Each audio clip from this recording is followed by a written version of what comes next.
যে যেখান থেকে দেখছেন সবাইকে অনেক অনেক প্রীতি এবং শুভেচ্ছা।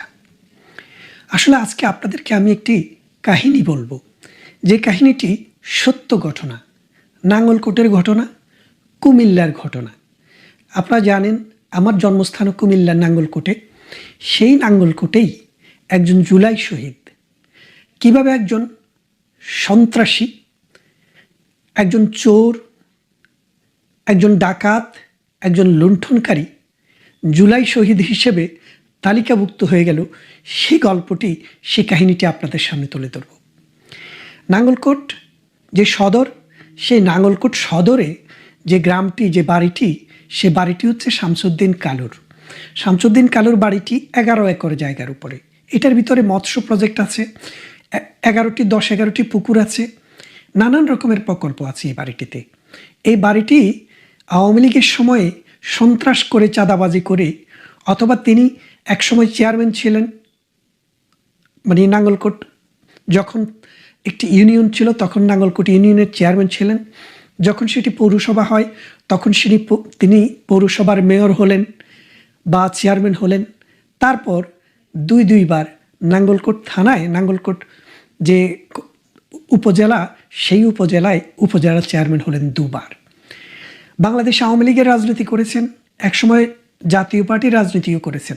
এখন তার যে বাড়িটি, যে বিশাল বাড়িটির কথা বললাম, এই বাড়িটি তার বাবা হাজী আকবর আলী 1965 সালে করেছিলেন। তার মানে বুঝতে পারছেন, এই বাড়িটি করার জন্য 1971 সালের মহান স্বাধীনতা সংগ্রামের পর যে নতুন স্বাধীন রাষ্ট্র, সেই রাষ্ট্রের কোনো টাকা ব্যয় করে, অর্থ ব্যয় করে, ঘুষ খেয়ে, দুর্নীতি করে এটি করা হয়নি। এটি বাংলাদেশ সৃষ্টির আগেই এই বাড়িটির জন্ম। এই বাড়িটি যার মালিকানায়, তিনি শামসুদ্দিন কালু। এই কালু তিনি এবার সর্বশেষ যে উপজেলা চেয়ারম্যানের নির্বাচন, সেই নির্বাচনে তিনি অংশগ্রহণ করেননি। অর্থাৎ সেই নির্বাচনে নাজমুল হাসান ভূঁইয়া বাসির চেয়ারম্যান নির্বাচিত হয়েছেন। শামসুদ্দিন কালু এবার আর উপজেলা চেয়ারম্যান ছিলেন না।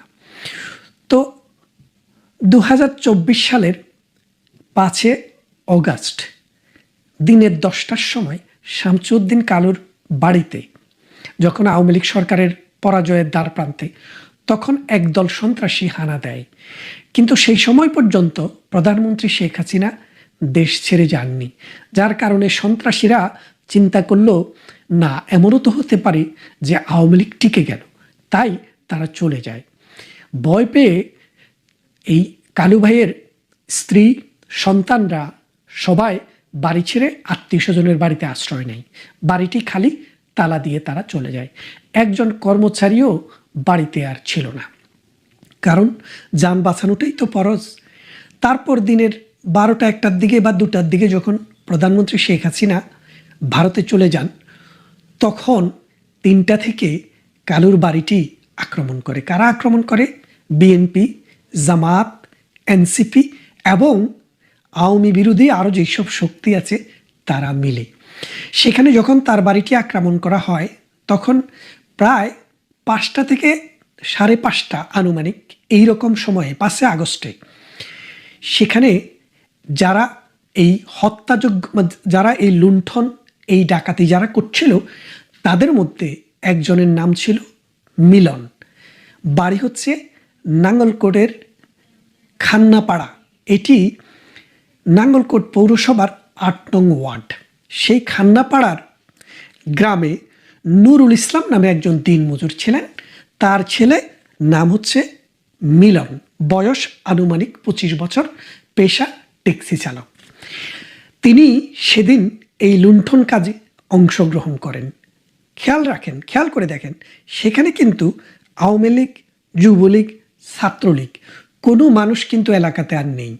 যেহেতু প্রধানমন্ত্রী শেখ হাসিনা দেশ ত্যাগ করেছেন, আওয়ামী লীগ সরকারের পতন হয়েছে, সেখানে আওয়ামী লীগ করে, আওয়ামী লীগ নামদারি এইরকম কোনো মানুষ তখন আর কোথাও কনফ্রন্টেশনে ছিল না।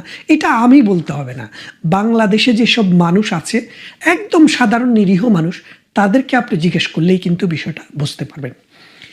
সেই মিলন কালু চেয়ারম্যানের বাড়িতে খুঁজতে খুঁজতে এই ভাঙাভাঙির ভিতরে গিয়ে তিনি সন্ধান করছিলেন একটি লোহার সিন্দুক, যেই সিন্দুকটিতে কালু চেয়ারম্যানের বউ, তার ছেলের বউ, তার মেয়ে, আত্মীয় স্বজনদের কিছু সোনার গহনা রক্ষিত ছিল। সেই সোনার গহনা এবং নগদ মাছ বেচা কিছু টাকা ছিল, সেগুলোর জন্য সন্ধান করছিল তারা। সেই সন্ধান করতে করতে সেই লোহার সিন্দুকটি পেয়ে যায়। আর সেটা খুলতে গিয়ে যেহেতু তালা লাগানো ছিল, হ্যামার দিয়ে, হাতুড়ি দিয়ে পেটাচ্ছিল। একটি বাড়ি এই মিলন, এই ট্যাক্সি চালক মিলনের মাথায় পড়ে। পড়ার পর সে সেখানে অজ্ঞান হয়ে যায়। সেখান থেকে তাকে নাঙ্গলকোট, তারপরে লাকসামে নিয়ে যাওয়া হয়। লাকসামে নেওয়ার পর তার আহত, মানে সে গুরুতরভাবে আহত দেখে তাকে কুমিল্লায় প্রেরণ করা হয়। কুমিল্লায় প্রেরণ করা হয়। সে সময় বাস, ট্রাক, মানে রাস্তাঘাট সব বন্ধ, জ্বালাও পোড়াও চলছে, ঢাকার দিকে কোনো গাড়ি যাচ্ছে না। তখন তাকে নাঙ্গলকোট ট্রমা সেন্টারে, মানে খেয়াল করে দেখেন 5 তারিখের সন্ধ্যায় ঘটনা, 5 তারিখ রাতে তাকে নিয়ে যাওয়া হয় প্রথমে লাকসাম, তারপর কুমিল্লায়। 6 তারিখ সে বেঁচে ছিল। 7 তারিখে আনুমানিক দিনের 1টা থেকে 2টার মধ্যে তিনি মারা যান। কোথায়? ট্রমা সেন্টারে, নজরুল রোড, কুমিল্লার ট্রমা সেন্টারে। এটা হচ্ছে পুলিশের মামলার বিবরণে প্রকাশ, এবং পরবর্তীতে এটি সত্য বলে আমিও শুনেছি। তারপর সেদিন সব কিছু সেরে রাতের বেলায় এই ছেলেটিকে এনে খান্নাপাড়ায় তাকে দাফন করা হয় অল্প কিছু মানুষের উপস্থিতিতে। বিএনপি, জামাত, জাতীয় পার্টি অথবা আওয়ামী লীগ কোনো দলের কোনো মানুষ তার জানাজাতে অংশগ্রহণ করতে তেমন যায়নি।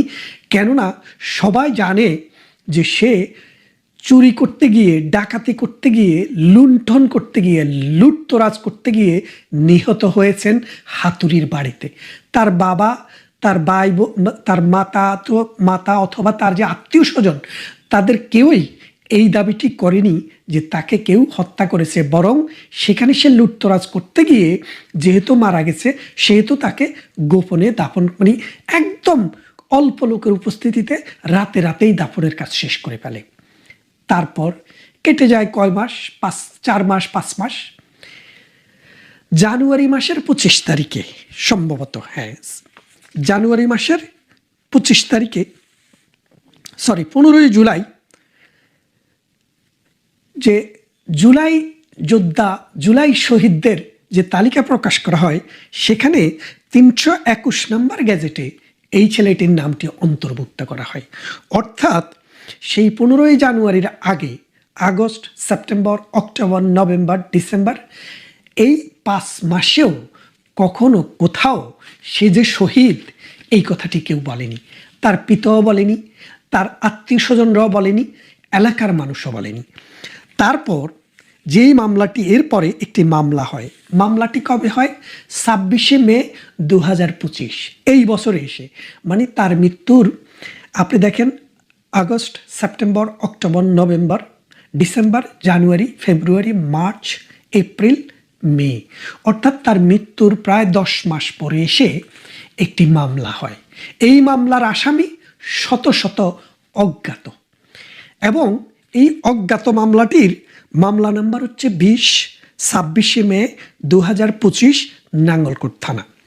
জিয়ার মামলা নাম্বার 69, আর যেই সব দ্বারাই এই মামলাটি করা হয়েছে 143, 147, 148 এবং 302 ধারা, মানে হত্যা, তার সাথে 34 ধারা বাংলাদেশ পেনাল কোড, সেটি হচ্ছে মানে সংঘবদ্ধভাবে হত্যা।